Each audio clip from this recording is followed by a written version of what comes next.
Hello friends, मैं ओम प्रकाश आप लोगों का स्वागत करता हूं आपके अपने YouTube channel mission preparations point में। और आज हम लोग बात करेंगे भारत के मौलिक अधिकार की, जिसका एक वीडियो आ चुका है। आज ये श्रृंखला का ये दूसरा वीडियो है। अगर अभी तक आप लोगों ने पिछले वीडियो को नहीं देखे हैं तो प्लेलिस्ट में जा कर के भारत के संवैधानिक विकास, भारत के उद्देश्य क्या, भारत की नागरिकता और मौलिक अधिकार इस समय चल रहा है, किस प्रकार से इन सब में कुछ पिछले वर्षों में प्रश्न आए हुए हैं, इसको आप लोग देखिए। जी हाँ दोस्तों, और चैनल को ज़्यादा से ज़्यादा पसंद आए तो चैनल को ज़्यादा से ज़्यादा लाइक कीजिए, शेयर कीजिए। चलिए दोस्तों, हम लोग बात करते हैं मौलिक अधिकार की श्रृंखला 2 में किस प्रकार से क्वेश्चन पिछले वर्षों में पूछे गए हैं। फर्स्ट क्वेश्चन है जो कि झारखंड PCS 2011 में आया हुआ है। भारतीय संविधान द्वारा प्रदत्त निम्न में से कौन सा अधिकार गैर नागरिकों को भी उपलब्ध है? जी हाँ, ऐसा कौन सा अधिकार है जो गैर नागरिकों को भी अवेलेबल है? तो आप लोगों को पता होगा, संवैधानिक निराकरण यानी संवैधानिक उपचारों का अधिकार। जो संवैधानिक उपचारों का अधिकार है ये गैर नागरिकों को भी उपलब्ध है। जी हाँ, तो इस प्रकार हमारा आंसर क्या हो जाएगा? ऑप्शन हमारा डी हो जाएगा। क्योंकि अभिव्यक्ति की स्वतंत्रता की बात की जाए तो अनुच्छेद 19 के अंतर्गत है। किसी के देश के किसी भाग में घूमने एवं बसने का अधिकार भी 19 में ही है। संपत्ति अर्जित करने का अधिकार, जिसको हटा दिया गया है 44वें संशोधन 1978 के द्वारा। इस प्रकार जो हमारा आंसर डी हो जाएगा, करेक्ट हो जाएगा दोस्तों। नेक्स्ट क्वेश्चन है, धर्म आदि के आधार पर विभेद का प्रतिषेध भारत के संविधान का अनुच्छेद 15 एक मूल अधिकार है। जी हाँ, धर्म आदि के आधार पर विभेद का प्रतिषेध भारत के संविधान का अनुच्छेद 15 एक मूल अधिकार है, जिसे इसके अधीन वर्गीकृत किया गया है। जी हाँ, इसको किसके अधीन वर्गीकृत किया गया है? तो हम लोग देखेंगे, हम लोग को पता है कि समानता का अधिकार 1418 के अंतर्गत आता है। और अगर 1418 की बात की जाए, फर्स्ट हमारा ऑप्शन ए है धर्म की स्वतंत्रता का अधिकार, जो कि हमारा अनुच्छेद 25 से 28 के अंतर्गत आता है। जी हाँ, और शोषण के विरुद्ध अधिकार करते हैं बात तो हमारा किससे आता है दोस्तों? 23 और 24 में इसका उल्लेख किया गया है। संस्कृत और शिक्षा संबंधी अधिकार 29 और 30 में किया गया है। और समानता का अधिकार, समता का अधिकार, तो समता का अधिकार हमारा किस में है? समता का अधिकार हमारा है ऑप्शन डी, करेक्ट हो जाएगा। क्योंकि इसमें समता या समानता का अधिकार अनुच्छेद 14 से अनुच्छेद 18 तक इसका उल्लेख किया गया है और इसमें यही बात उल्लेख भी कहा गया है। तो हमारा आंसर इस प्रकार डी करेक्ट हो जाएगा। नेक्स्ट क्वेश्चन है, भारत का संविधान स्पष्टतः प्रेस की आज़ादी की व्यवस्था नहीं करता है, किंतु यह आज़ादी अंतर्निहित है। जी हाँ, जो भारतीय संविधान है प्रेस की आज़ादी की व्यवस्था, कोई इसकी ऐसा व्यवस्था नहीं किया है प्रेस की आज़ादी का, लेकिन किंतु ये ऐसी आज़ादी अंतर्निहित है। किस अनुच्छेद के अंतर्गत ऐसी आज़ादी अंतर्निहित है, ये हम लोग को बताना है। तो अनुच्छेद 19 के अंतर्गत आज़ादी अंतर्निहित है। इस प्रकार हमारा आंसर ये करेक्ट हो जाएगा। नेक्स्ट क्वेश्चन है, भारत के किसी धार्मिक समुदाय को यदि राष्ट्रीय स्तर पर अल्पसंख्यक वर्ग का दर्जा दिया जाता है तो वह किस विशेष लाभ का हकदार हो जाता है? जी हाँ, यदि किसी धार्मिक संप्रदाय या समुदाय को यदि राष्ट्रीय स्तर पर अल्पसंख्यक वर्ग का अगर उसे दर्जा दे दिया जाता है कि राष्ट्रीय स्तर पर अल्पसंख्यक वर्ग है, तो उसको किस प्रकार से लाभ प्राप्त होता है और किस प्रकार के लाभ का हकदार होता है, एक क्वेश्चन पूछा गया है। तो किस प्रकार से हकदार हो जाएगा, इसमें हम लोग देखते हैं। कथन एक है, यह संप्रदाय या समुदाय विशेष शैक्षिक संस्थानों की स्थापना और संचालन कर सकता है। बिल्कुल राइट है। ऑप्शन कोड सेकंड है, भारत के राष्ट्रपति स्वयं इस समुदाय की एक प्रतिनिधित्व को लोकसभा में मनोनीत कर देते हैं। ऐसा कोई उल्लेख नहीं किया गया है। थर्ड कथन है, यह समुदाय प्रधानमंत्री की 15 पॉइंट कार्यक्रमों के लाभ प्राप्त कर सकते हैं। बिल्कुल सही है।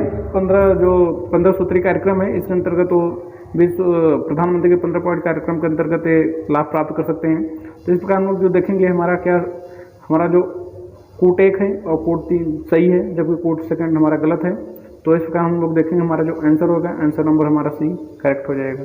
नेक्स्ट क्वेश्चन है, भारतीय संविधान के अनुच्छेद 25 में प्रयुक्त हिंदू शब्द किसे सम्मिलित नहीं करता है? जी हाँ, जो अनुच्छेद, देखिए एक बहुत इंपॉर्टेंट क्वेश्चन है, यूपी पीसीएस 2006, यूपी पीसीएस 2014 में क्वेश्चन पूछा जा चुका है, उत्तराखंड पीसीएस में पूछा गया है, तो बहुत इंपॉर्टेंट क्वेश्चन बन सकता है हमारे आने वाले एग्जामिनेशंस के में कि किस अनुच्छेद के अंतर्गत हिंदू शब्द का प्रयोग किया गया है और उसमें किसको शामिल नहीं किया गया है। तो बहुत इंपॉर्टेंट एग्जाम के पॉइंट ऑफ व्यू से बन सकता है। तो हम लोग देखेंगे, ऑप्शन ए है बौद्धों को, ऑप्शन बी है जैनों को, ऑप्शन सी है पारसियों को, ऑप्शन डी है सिखों को। जी हाँ, तो किसको शामिल नहीं किया जा सकता है इसकी बात की गई है। तो जो पारसी हैं इनको हिंदू शब्द के अंतर्गत शामिल नहीं किया गया है, जबकि बौद्धों को, जैनों को और सिखों को इसमें शामिल किया गया है। तो हमारा ऑप्शन क्या हो जाएगा? ऑप्शन हमारा सी हो जाएगा, क्योंकि यहाँ पे नहीं की बात कही गई है दोस्तों। इस पर आप लोग को केयर करना है कि अगर नहीं की बात करता है। नेक्स्ट है भारत में समाचार पत्रों का स्वतंत्रता। जी हाँ, जो ये स्वतंत्रता थी इसके बारे में कि कब इनको स्वतंत्रता किस प्रकार से मिली, क्या इससे प्राप्त हुई, इसके बारे में उल्लेख किया गया है।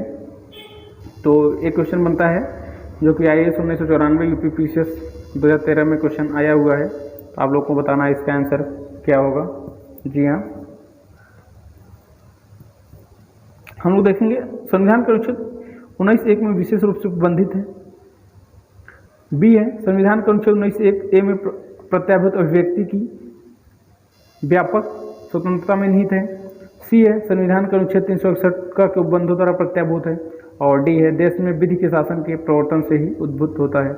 तो हम लोग देखेंगे इसका जो हमारा आंसर हो जाएगा, संविधान 19 के अनुच्छेद 19(1) में प्रत्याभूत अभिव्यक्ति है। ये ध्यान देना है, क्योंकि 19(a) में तो दोनों में दिया है, ए में भी दिया है और इसमें भी दिया है, लेकिन जो हमारा करेक्ट आंसर हो जाएगा, हमारा करेक्ट आंसर क्या हो जाएगा? बी ऑप्शन हो जाएगा, क्योंकि प्रत्याभूत अभिव्यक्ति की बात कर रहा है। तो करेक्ट हो जाएगा हमारा आंसर बी। नेक्स्ट क्वेश्चन है भारत में मौलिक अधिकारों के संबंध में निम्न वक्तव्यों पर। जी हाँ, भारत में मौलिक अधिकारों के संबंधों में निम्न वक्तव्यों पर विचार करना है। जी हाँ, विचार करना है। तो हम लोग देखते हैं, कूट दिया हुआ है। प्रथम कूट है, यह राज्य कृत्य के विरुद्ध एक गारंटी है। कूट सेकंड है, यह संविधान के भाग 3 में सूचीबद्ध है। कूट 3 है, सामाजिक, आर्थिक तथा राजनीतिक न्याय सुनिश्चित करते हैं। और डी है, फोर्थ हमारा जो ऑप्शन है कूट है, यह संयुक्त राज्य अमेरिका में अधिकारों को बिल की भांति नहीं है। जी हाँ, तो हम लोग इस पर देखते हैं, इस प्रकार अगर हम लोग इस पर विचार करेंगे तो यह राज्य कृत्य के विरुद्ध गारंटी है। जी हाँ, सही है, यह राज्य कृत्य के विरुद्ध गारंटी है, सही है। और नेक्स्ट जो है, यह संविधान के भाग 3 में सूचीबद्ध है। तो बिल्कुल मौलिक अधिकार संविधान के भाग 3 में है, करेक्ट है। थर्ड, सामाजिक, आर्थिक तथा राजनीतिक न्याय सुनिश्चित करता है। बिल्कुल इसकी बात कोई नहीं की गई है मौलिक अधिकार के अंतर्गत। डी है कि यह संयुक्त राज्य अमेरिका में अधिकारों के बिल की भांति नहीं है, गलत है। यह संयुक्त राज्य अमेरिका से ही लिया गया है मौलिक अधिकार भाग 3 में जिसका उल्लेख है, जिसका हमारा ये भी गलत हो जाएगा। तो हम लोग देखेंगे हमारा कोट 1 और कोट 2 सही है, जो कि ऑप्शन हमारे किस में है? ऑप्शन नंबर ए में है, जिसका हमारा ऑप्शन नंबर ए करेक्ट हो जाएगा। नेक्स्ट क्वेश्चन है,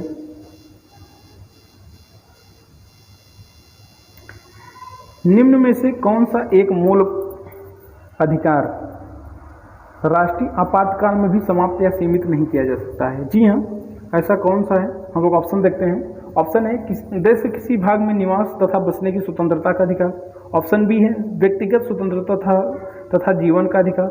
ऑप्शन सी है भारत के संपूर्ण क्षेत्र में आबाद भ्रमण करने की स्वतंत्रता का अधिकार। ऑप्शन डी है वृत्ति या उपजीविका की स्वतंत्रता का अधिकार।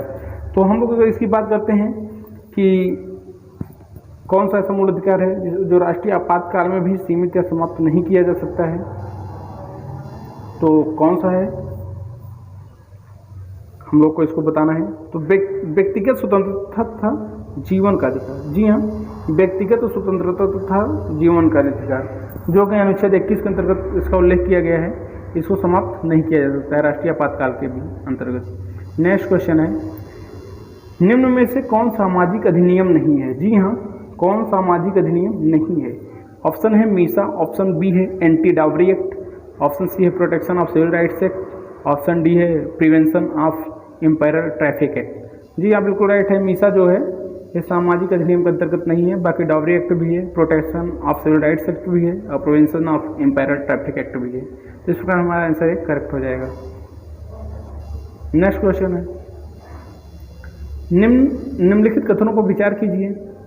कथन दिया हुआ है और कथन सही कथन का हमको चयन करना है इसमें से। जी हाँ, तो हम लोग देखते हैं अनुच्छेद 301 संपत्ति के अधिकार से संबंध है। सेकंड है, संपत्ति का अधिकार एक विधिक अधिकार है किंतु यह मूल अधिकार नहीं है। और कथन 3 है, भारत के संविधान में अनुच्छेद 300 क उस समय केंद्र में कांग्रेस सरकार द्वारा 44वें संशोधन से अंतः स्थापित किया गया था, ये बात कह रहा है। तो अगर हम लोग उसमें देखते हैं क्वेश्चन में, तो जो संपत्ति का अधिकार 301 में विहित किया गया जो कि गलत है, क्योंकि 300 क के अंतर्गत इसकी बात कही गई है। 300 क के अंतर्गत इसकी बात कही गई है, तो इस प्रकार हमारे क्या हो जाएगा, गलत हो जाएगा। नेक्स्ट है कथन सेकंड है, संपत्ति का अधिकार एक विधिक अधिकार है किंतु यह मूल अधिकार नहीं है। बिल्कुल सही है, यह एक विधिक अधिकार है और यह मूल अधिकार नहीं है, राइट है। थर्ड ऑप्शन है, भारत के संविधान में अनुच्छेद 300 क उस समय केंद्र में आया जिसमें कांग्रेस और 44वें संविधान संशोधन अंतः ये बिल्कुल गलत है, ऐसा कुछ नहीं है। तो इस प्रकार हम देखेंगे हमारा जो क्या हो जाएगा, हमारा जो ऑप्शन बी है, केवल ऑप्शन बी हमारा, मतलब कि ऑप्शन केवल जो हमारा कूट 2 है वो सही है। तो कूट 2 किस में दिया है दोस्तों, कूट 2 दिया है हमारा ऑप्शन ए में। इस प्रकार हमारा ऑप्शन क्या हो जाएगा, ए करेक्ट हो जाएगा। नेक्स्ट क्वेश्चन है, निम्नलिखित में से कौन सा मूल अधिकार विदेशी नागरिकों को प्राप्त नहीं है। जी हाँ, कौन सा ऐसा मूल अधिकार है जो विदेशी नागरिकों को प्राप्त नहीं है जबकि भारतीय नागरिकों को प्राप्त है। तो हम लोग देखते हैं, विधि के समक्ष समानता, ऐसा नहीं है।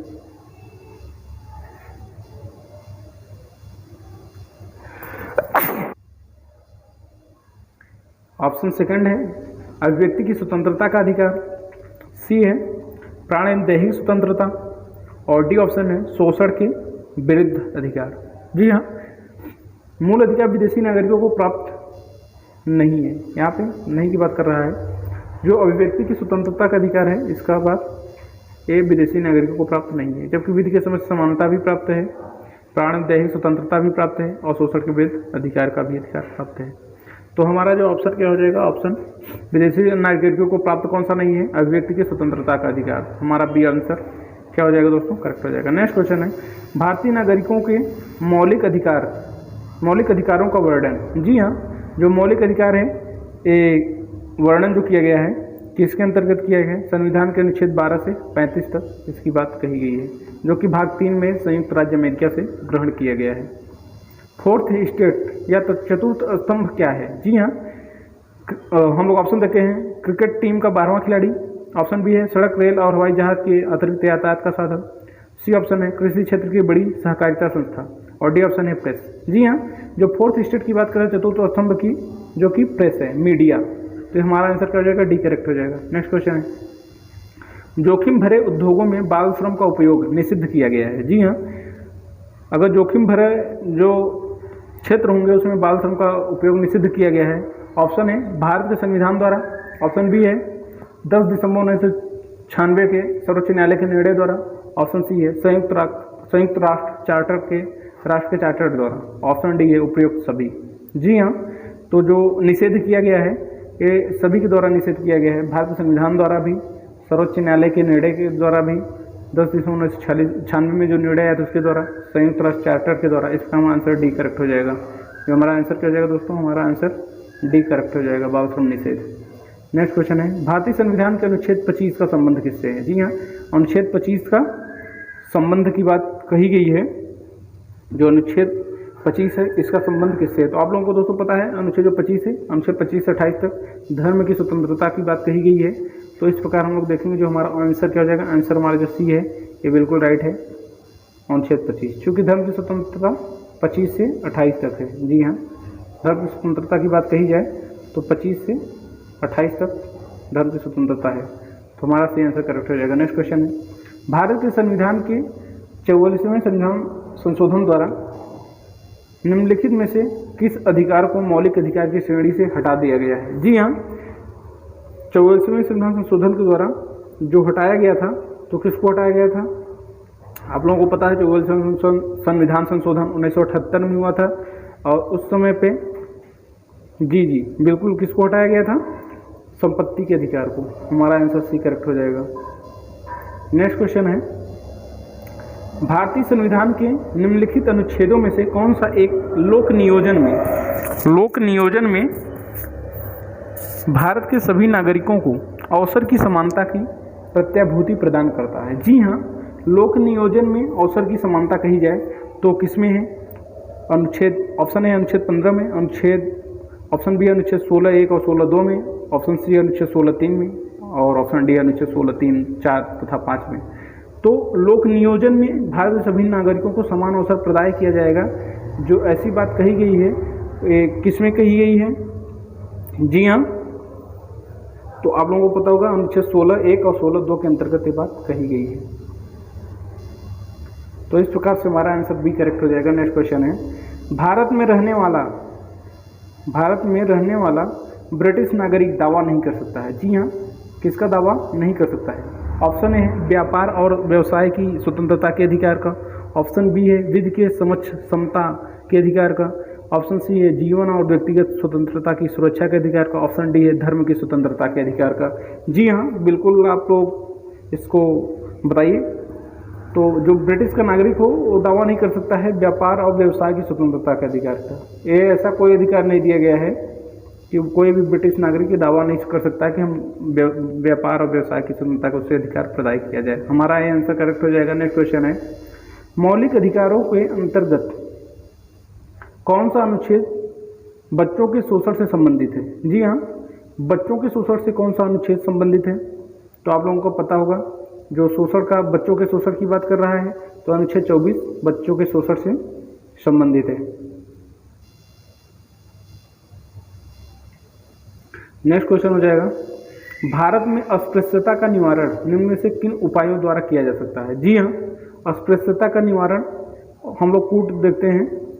फर्स्ट है कानून बनाकर, सेकंड है शिक्षा की उन्नति द्वारा, थर्ड है जन जागरण के द्वारा और फोर्थ है नौकरी में प्रवेश दिला करके। जी हाँ, तो अगर हम लोग इसकी बात करें तो कानून बना करके, जी हाँ बिल्कुल, भारत में अस्पृश्यता का निवारण कानून बनाकर किया जा सकता है, शिक्षा की उन्नति के द्वारा भी किया जा सकता है और जन जागरण के द्वारा भी किया जा सकता है। जबकि नौकरी में प्रवेश दिलाकर आप इसका निवारण नहीं कर सकते हैं। तो इस प्रकार जो हमारा आंसर क्या हो जाएगा, 1, 2 और 3, हमारा जो आंसर है करेक्ट हो जाएगा। नेक्स्ट है मौलिक अधिकार। जी हाँ, ऑप्शन देखते हैं मौलिक अधिकार क्या है, ये किस प्रकार से प्राप्त और निलंबित कैसे किया जा सकता है, हम लोग देखेंगे। ऑप्शन है कभी भी निलंबित नहीं किए जा सकते हैं, ऑप्शन बी है प्रधानमंत्री के निर्देशों से निलंबित हो सकते हैं, ऑप्शन सी है राष्ट्रपति की इच्छा पर निलंबित हो सकते हैं, ऑप्शन डी है आपातकालीन स्थिति में निलंबित किए जा सकते हैं। जी हाँ, तो अगर हम लोग मौलिक अधिकार की बात करते हैं तो ये क्या है, आपातकालीन स्थिति में निलंबित किए जा सकते हैं। जी हाँ, तो इस प्रकार हमारा आंसर क्या हो जाएगा, हमारा जो आंसर हो जाएगा ये हमारा डी करेक्ट हो जाएगा। मौलिक अधिकार आपातकालीन स्थिति में निलंबित किए जा सकते हैं। नेक्स्ट क्वेश्चन है, भारतीय संविधान में किस अनुच्छेद के अंतर्गत नागरिकों को मौलिक अधिकार प्रदान किए गए हैं? जी हाँ, नागरिकों को जो मौलिक अधिकार प्रदान किए गए हैं, आप लोगों को पता होगा मौलिक अधिकार भारतीय संविधान के भाग 3 में इसका उल्लेख किया गया है, जो कि संयुक्त राज्य अमेरिका से लिया गया है और अनुच्छेद 12 से 35 तक इसका उल्लेख किया गया है। जी हाँ, तो हमारा क्या हो जाएगा आंसर, बी करेक्ट हो जाएगा।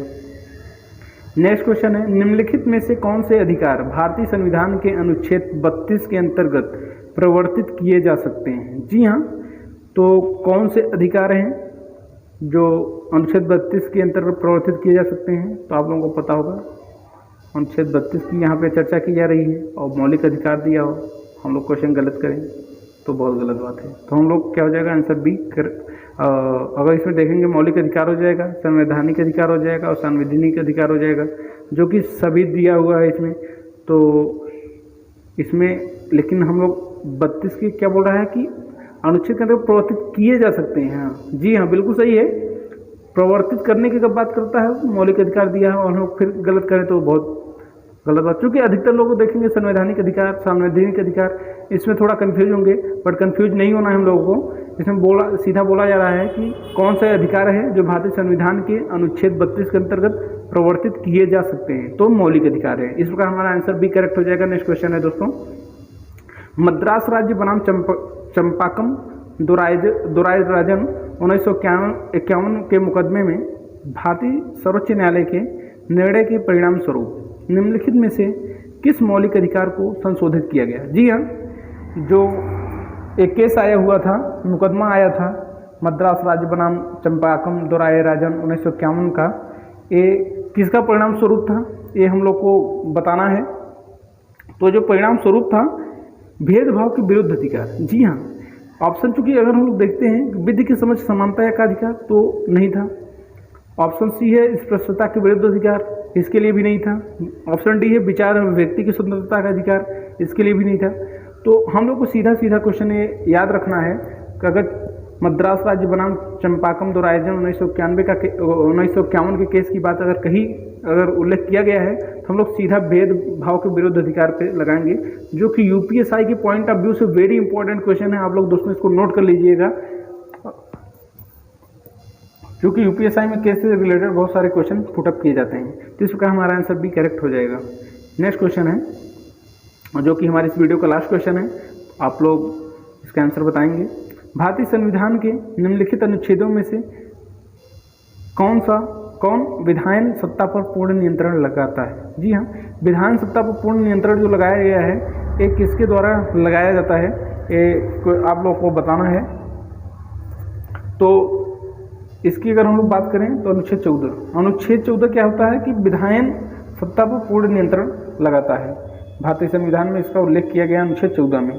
तो इस प्रकार हमारा जो आंसर होगा, आंसर एक करेक्ट हो जाएगा दोस्तों। और आज हम लोग भारतीय संविधान के मौलिक अधिकार के भाग 2 की हम लोग बात कर रहे थे। इसका एक भाग पहले आ चुका है और ये सेकंड वीडियो है। और अभी तक आप लोगों ने अगर फर्स्ट पार्ट को नहीं देखा है तो आप लोग प्लेलिस्ट में जाकर उसे देखिए, और इससे पहले सभी आए हुए वीडियो को देखिए, और अपने संविधान को, एक भारतीय संविधान के पार्ट को अच्छे से मजबूत कीजिए, क्योंकि इसमें हम लोग पिछले वर्षों के आए हुए ढेर सारे क्वेश्चन को सॉल्व करेंगे। और इसमें हम लोग पूरे भारतीय संविधान के पिछले वर्षों में UP PCS, IAS, MP PCS, Chhattisgarh PCS, Jharkhand PCS, Uttarakhand PCS, जितने भी राज्य स्तर के सब पीसीएस होते हैं, यूपीएसआई खासतौर पर यूपीएसआई के लिए बहुत ज़्यादा योगदान देगा आपके एग्जाम में। तो आप लोग इसको ज़्यादा से ज़्यादा लाइक कीजिए, शेयर कीजिए अपने दोस्तों के साथ। धन्यवाद दोस्तों।